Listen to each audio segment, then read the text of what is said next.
In the Paris 2024 Olympic opening ceremony, a shocking moment unfolded. What was meant to symbolize unity instead sparked a global outcry. Today, we'll break down exactly what happened. Controversial depictions, bold statements, and reactions that have divided audiences worldwide. This isn't just about sports anymore. It's a cultural shift no one saw coming. The first major controversy was over a scene that recreated Leonardo da Vinci's Last Supper, but with a shocking twist. Instead of Jesus and his disciples, the scene featured performers, including a drag queen as Jesus. To billions of Christians and Catholics, this wasn't just creative expression. It was viewed as a direct attack on their faith. The scene was intended to provoke, using one of Christianity's most sacred images to make a statement about modern identity. But what was that statement? In the context of woke culture, the message seemed clear.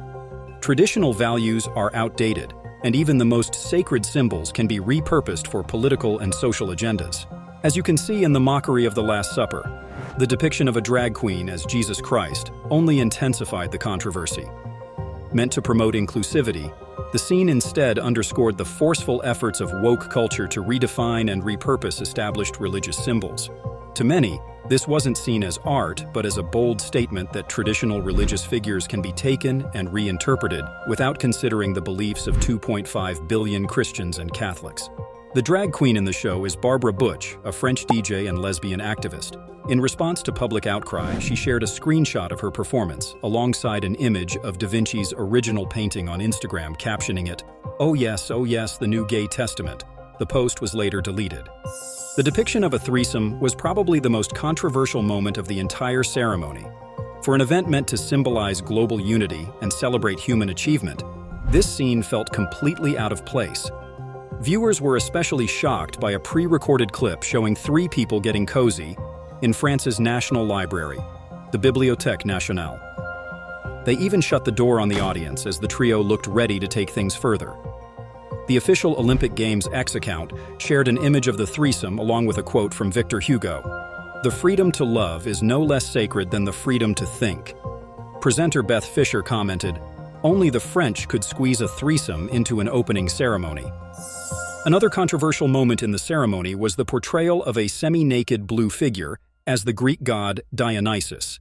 Dionysus, the god of wine, pleasure, and festivity, was reimagined in a modern way. While the aim may have been to promote inclusivity, many saw it as a forced attempt to push woke ideology onto a cultural symbol. Instead of celebrating diversity, the scene led to confusion and criticism. One user commented on X, "Sport turned into propaganda never looks good. Papa Smurf rolling in the fruit bowl is not appealing on any level." The IOC's official X account stated, "The interpretation of the Greek god Dionysus makes us aware of the absurdity of violence between human beings." Philippe Catherine, the French entertainer who played Dionysus, defended his performance, saying he felt super good about being part of the show despite the controversy. He performed his song Nu, or Naked, at the opening ceremony as a message for peace. In a particularly shocking scene, a beheaded Marie Antoinette, the last queen of France before the French Revolution, who was executed by guillotine in 1793, appeared in the windows of a French building. The imagery was undeniably shocking, but many people didn't understand the symbolism. Was it meant to represent the end of old ideas, the downfall of traditional values, or was it just for shock value? One person on X called the beheaded Marie Antoinette one of the wildest and craziest things ever at the Olympics, while another said, "I know it's part of French history, but I didn't like it." One of the most concerning parts of the ceremony was the involvement of children in scenes with explicit and mature themes. This raises serious ethical questions. Why were children included in performances that many adults found uncomfortable or even offensive? This scene also brings up larger concerns about the role of children in art and performance, especially when the content challenges societal norms. There's a responsibility to protect the innocence of children, and many believe this was compromised for the sake of artistic expression. In this controversial scene, a horseman rides a mechanical horse along the River Seine. Many viewers took to social media, comparing the image to death riding a pale horse, a reference from the Book of Revelation in the Bible. For many, including such a dark, apocalyptic figure in a ceremony meant to celebrate life and unity, was unacceptable. The Bible verse says, "And I saw, and behold, a pale horse. Its rider's name was Death, and Hades followed him. They were given power over a fourth of the earth to kill with sword and with famine, with pestilence and by wild beasts of the earth." In the verse, the pale horse represents death, followed closely by Hades, the Greek god of the underworld. Look at this. Do you think that a performer's testicle was exposed on stage? In fact, later they clarified that it was a simple wardrobe malfunction involving the performer's tights. The reactions to the Paris 2024 opening ceremony were swift and fierce. Across social media, people expressed their shock, anger, and disappointment. Prominent figures were among the first to speak out. Former President Donald Trump said the ceremony was terrible and a disgrace. I thought that the opening ceremony was a disgrace, actually, because I thought it was terrible. His sentiments were echoed by Elon Musk, who described the event as extremely disrespectful to Christians. British commentator Piers Morgan said it was appalling, while House Speaker Mike Johnson said the mockery was shocking and insulting to Christian people around the world. Various Christian groups criticized the opening ceremony. The Roman Catholic Bishops' Conference of France called it derision and mockery of Christianity, while the Holy See expressed regret over the offense caused to Christians. The Russian Orthodox Church also condemned the opening ceremony. The World Council of Churches demanded an explanation from the International Olympic Committee, noting that many Christians were angered by the portrayal.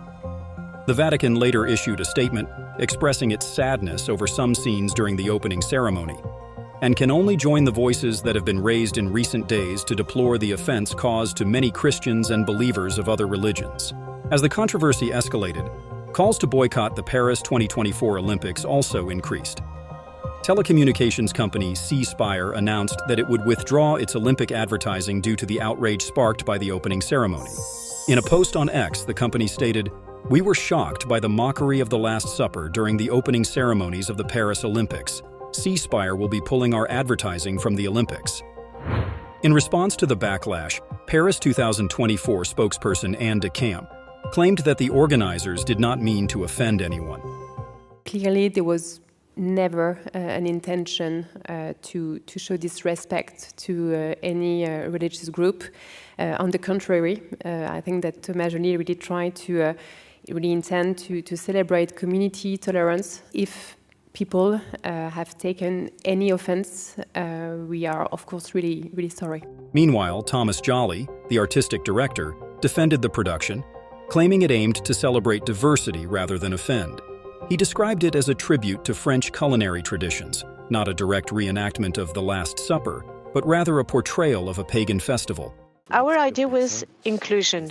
Naturally, when we want to include everyone and not exclude anyone, questions are raised.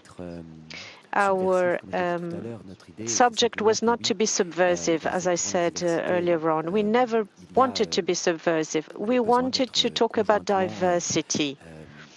Diversity means being together. We wanted to include everyone, as simple as that. In France, we have freedom of creation, artistic freedom. We are lucky in France to live in a free country.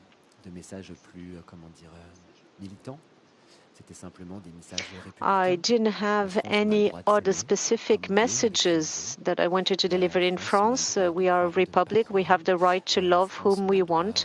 We have the right not to be worshippers. We have a lot of rights in France, and this is what I wanted to convey. These are values that are important to us. So, quite frankly, I'm not sure what you're talking about.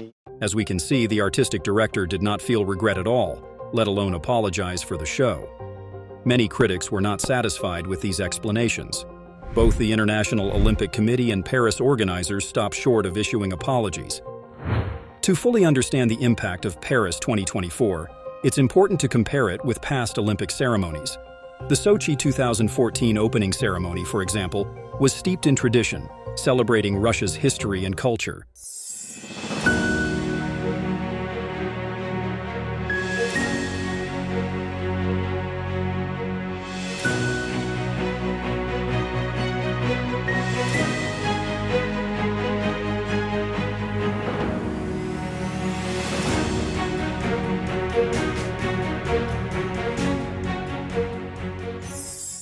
Do you think the organizers regret what they did in the Olympic opening ceremony?